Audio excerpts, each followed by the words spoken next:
Dan dalam sejarah tentera laut sedunia, Laksmana Kamalahayati adalah Laksmana wanita yang pertama di dunia. Maknanya orang barat pun belum pernah lantik Laksmana perempuan, tetapi di alam Melayu kita sudah ada Laksmana perempuan, namanya Kamalahayati.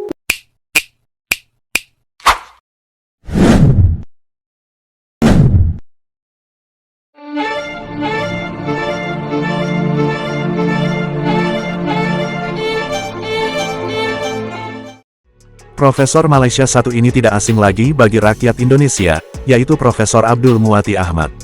Karena profesor ini pernah mengatakan bahasa Indonesia itu tidak ada, yang ada hanyalah bahasa Melayu. Dari situlah ia mulai terkenal.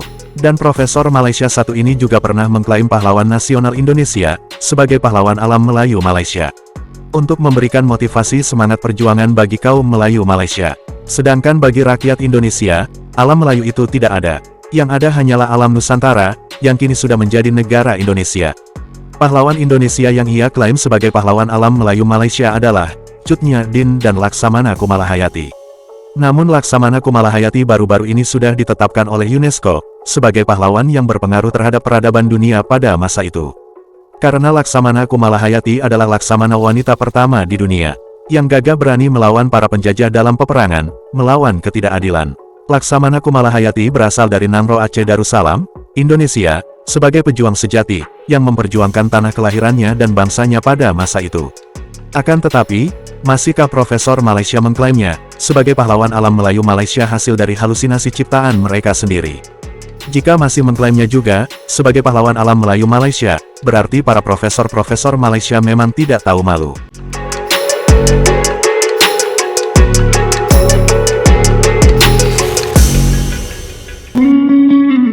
Presiden Republik Indonesia Insinyur Joko Widodo secara resmi menyerahkan gelar pahlawan nasional kepada almarhum Laksamana Malahayati. Plakat gelar pahlawan itu diterima langsung oleh ahli waris dari Laksamana Malahayati, Tengku Putro Safiatuddin Cahya Nur Alam, yang selama ini menetap di Nusa Tenggara Barat bersama anaknya, Pocut Merah Neneng Mahmidatul Hasanah.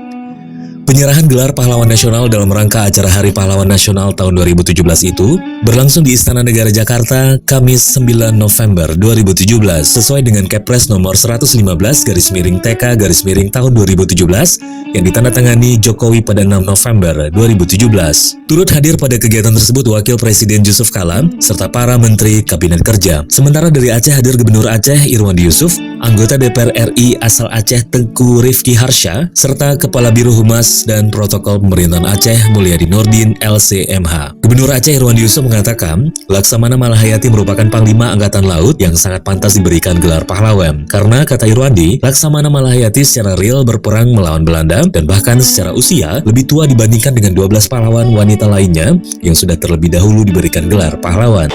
Irwandi menambahkan, selanjutnya setelah mendapatkan gelar pahlawan nasional dari Presiden, pemerintah Aceh akan melakukan pemugaran terhadap makam Laksamana Malahayati yang terletak di Desa Lambreh, Krung Raya, Aceh Besar.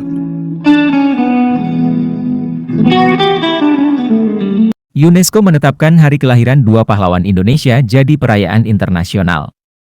Penetapan ini diumumkan oleh Direktur Jenderal UNESCO pada hari penutupan Sidang Umum ke-42 UNESCO pada 22 November 2023 di Paris, Perancis. Kedua tokoh tersebut adalah pejuang perempuan asal Aceh, Kamalahayati dan sastrawan Aan Nafis. Penetapan ini berlangsung di sesi sidang plenary report dari rangkaian Sidang Umum UNESCO ke-42, dikutip dari laman Kemdikbud. Penetapan tokoh ternama ini secara garis besar merujuk 3 kriteria. Yang pertama yakni tahun kelahiran atau kematian tokoh terkait dengan cita-cita dan misi organisasi dalam bidang pendidikan, budaya, ilmu pengetahuan alam, ilmu sosial dan kemanusiaan. Kriteria kedua yaitu komunikasi. Dalam kriteria ini, usulan mempertimbangkan keterwakilan gender. Hanya usulan anumerta yang dapat diajukan. Kriteria ketiga yakni mengandung peristiwa universal. Usulan minimal didukung oleh 2 negara, memiliki dampak besar bagi negara atau dunia, dan sebagainya. Sosok Kamalahayati merupakan salah satu tokoh heroik perempuan paling awal di Indonesia.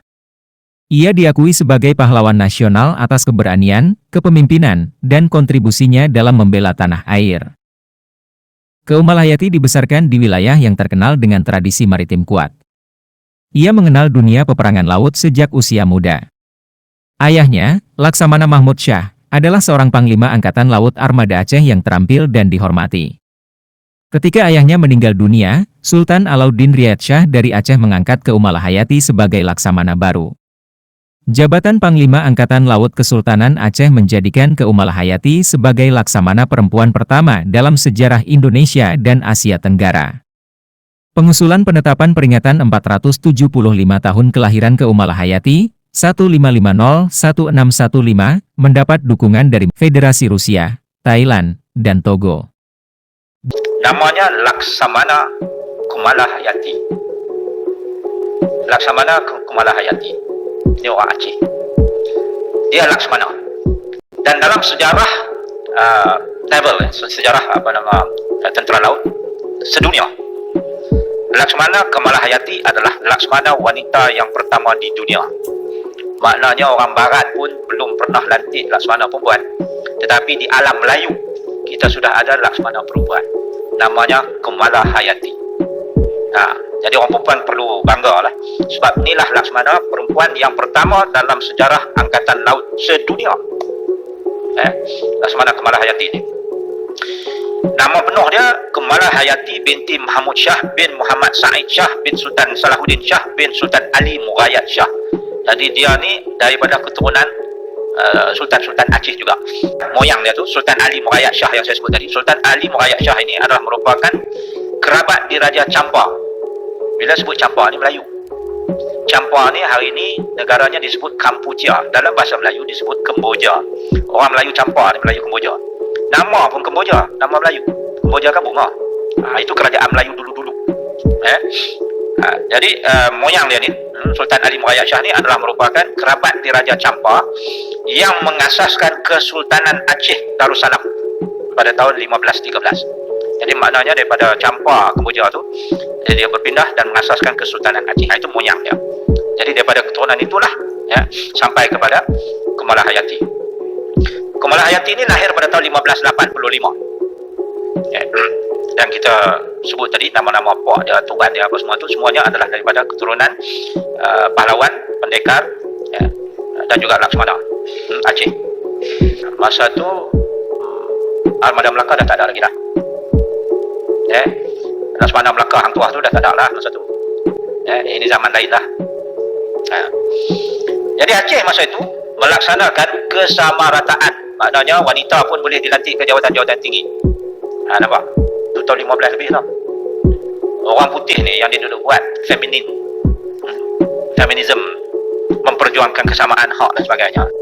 Untuk Profesor Malaysia, jika ingin memberikan kisah teladan dan perjuangan dari orang-orang terdahulu, alangkah lebih baiknya mengambil kisah dari negeri sendiri, dari tanah Melayu negara Malaysia sendiri. Karena Malaysia adalah sebuah negara, janganlah selalu bercerita tentang contoh teladan serta perjuangan orang Melayu, berikanlah judul cerita tentang teladan serta perjuangan orang-orang Malaysia terdahulu saja. Jika tidak demikian, negara Malaysia tidak akan pernah memiliki identitas jati diri bangsa, sebagai sebuah negara Malaysia.